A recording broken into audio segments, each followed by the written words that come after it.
ठीक। Previous classes में हम लोग डिस्कस किए थे 5 kingdom classification. First kingdom classifications आपके लिविंग ऑर्गेनिजम्स पे सबसे पहले आपका दिया था कि इन्होंने एरिस्टोटल। सेकेंड किंगडम क्लासिफिकेशन आपका किन्होंने दिया था? Carlos Linnaeus. Third kingdom classification, four kingdom classification, 5 kingdom classification और 6 किंगडम क्लासिफिकेशन।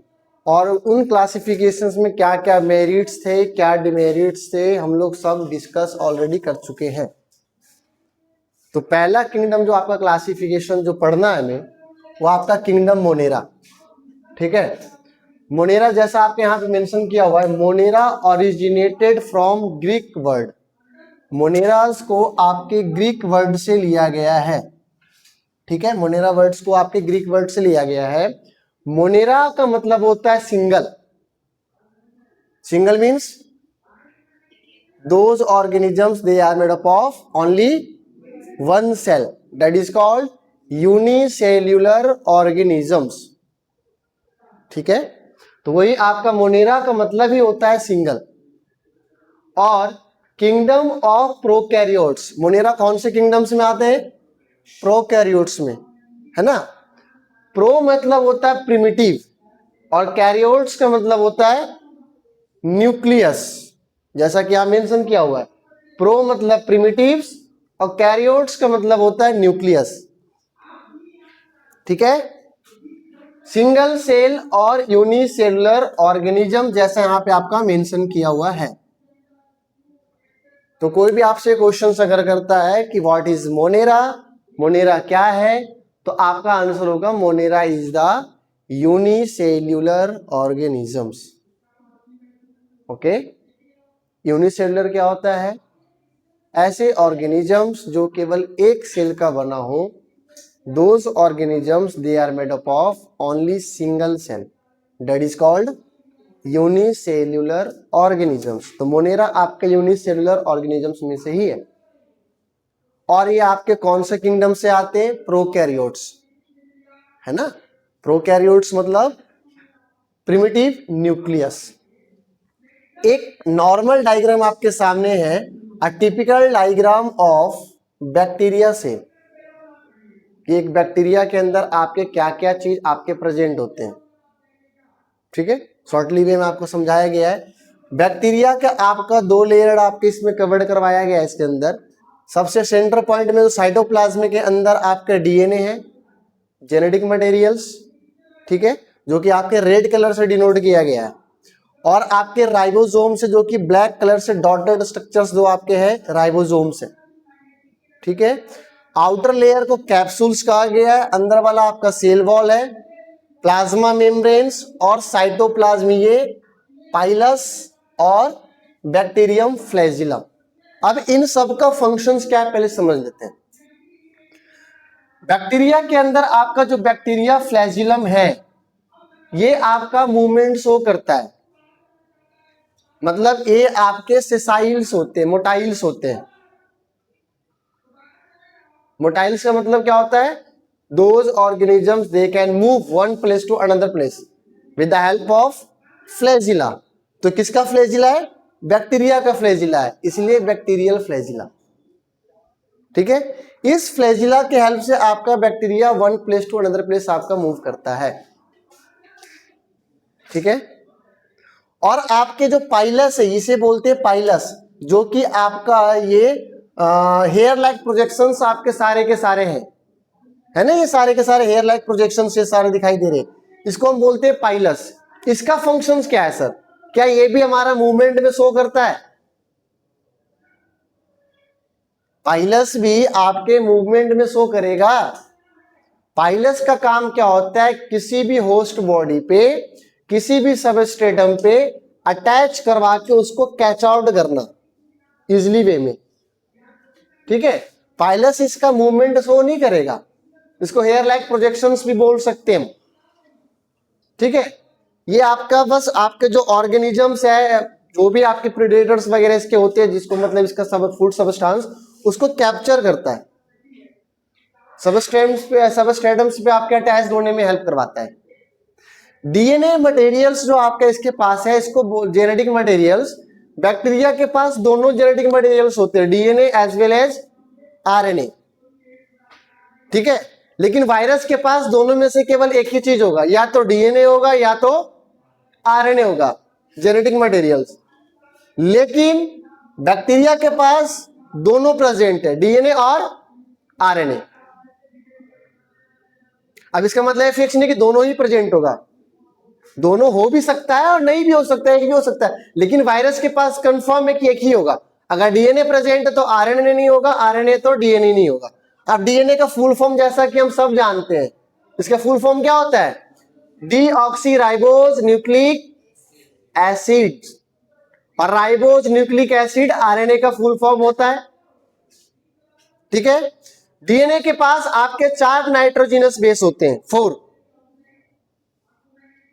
4 नाइट्रोजिनस बेस का मतलब डीएनए आपका डबल स्टैंडर्ड होता है, ठीक है। डबल स्टैंडर्ड को दोनों को ऐड करने के लिए, मतलब अगर देखा जाए नॉर्मली वे में, यहां डायग्राम बना देता हूं।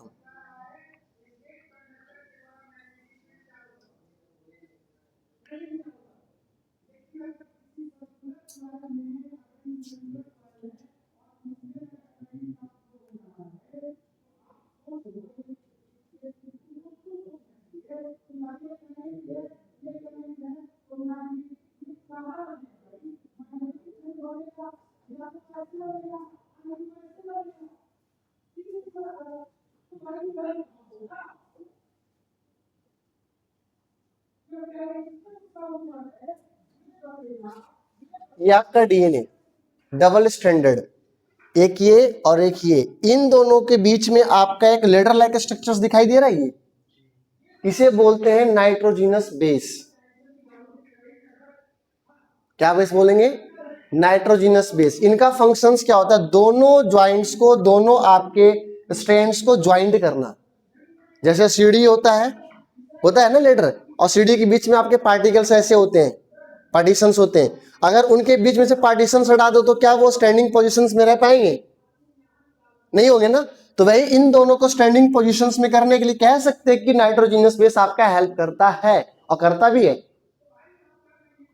अब आपके नाइट्रोजिनस जो बेस इसमें होंगे, आपके 5 टोटल नाइट्रोजिनस बेस होते हैं, एडेनिन, साइटोसिन, यूरासिल, थाइमिन और एडेनिन, यूरासिल, थाइमिन, साइटोसिन और ग्वानिन, 5 होंगे टोटल।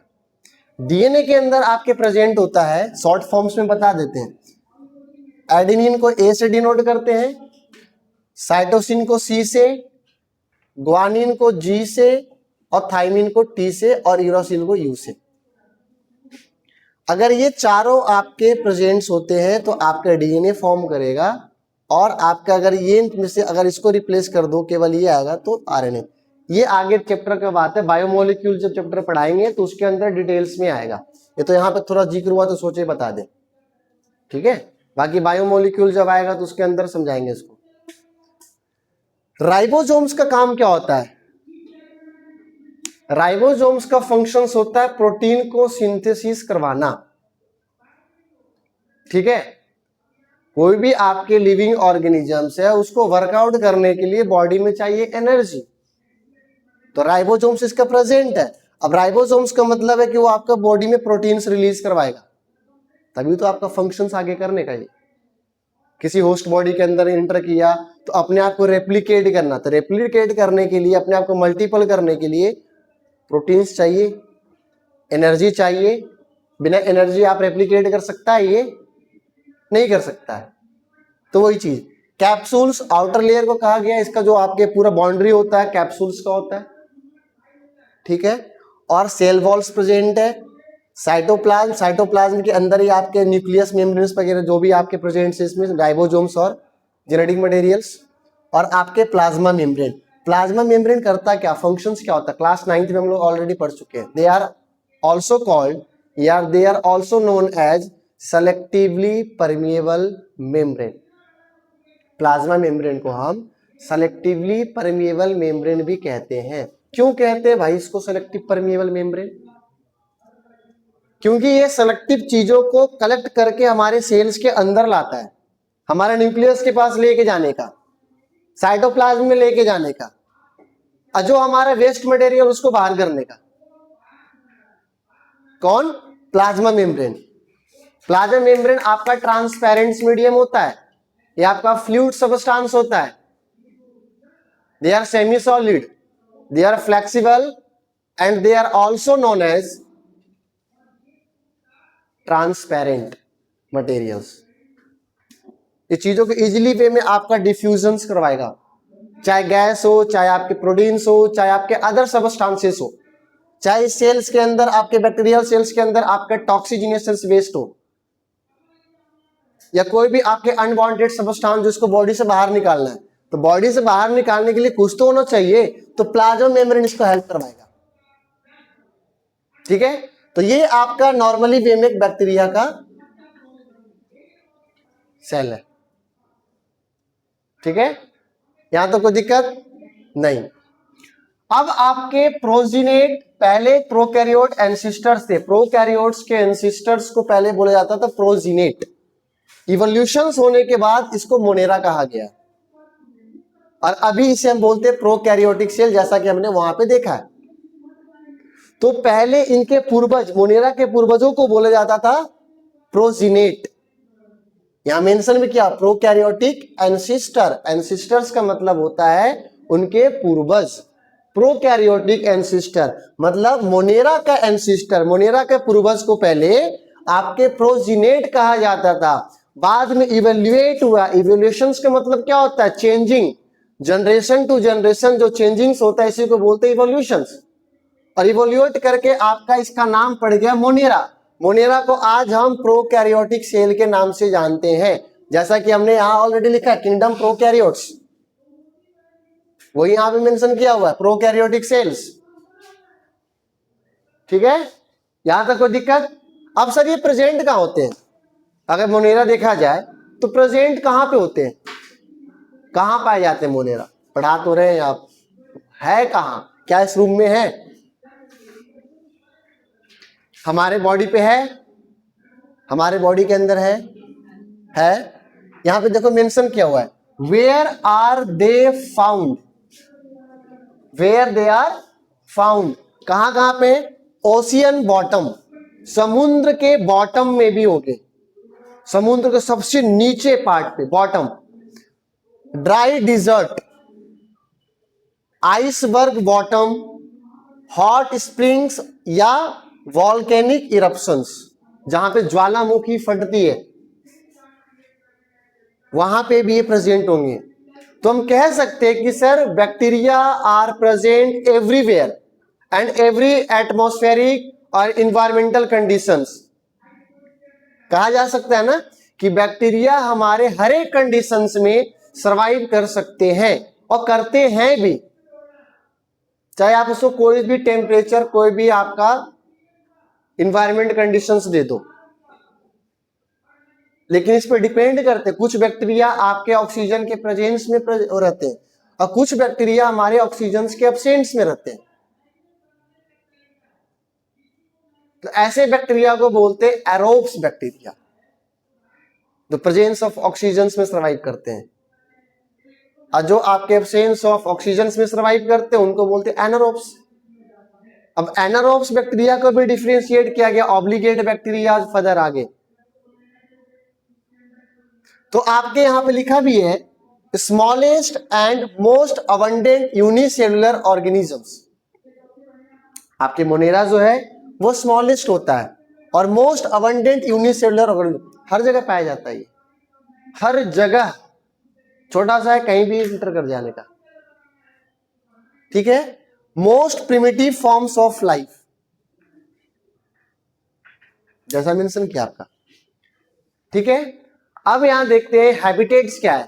हैबिटेट्स में यहां देखो मेंशन किया हुआ डस्ट पार्टिकल्स, आपके डस्ट पार्टिकल्स में प्रेजेंट्स होंगे, और ऑन या इनसाइड अदर ऑर्गेनिजम्स, ऑर्गेनिजम्स के ऊपर भी होने का और ऑर्गेनिजम्स के अंदर भी होने के।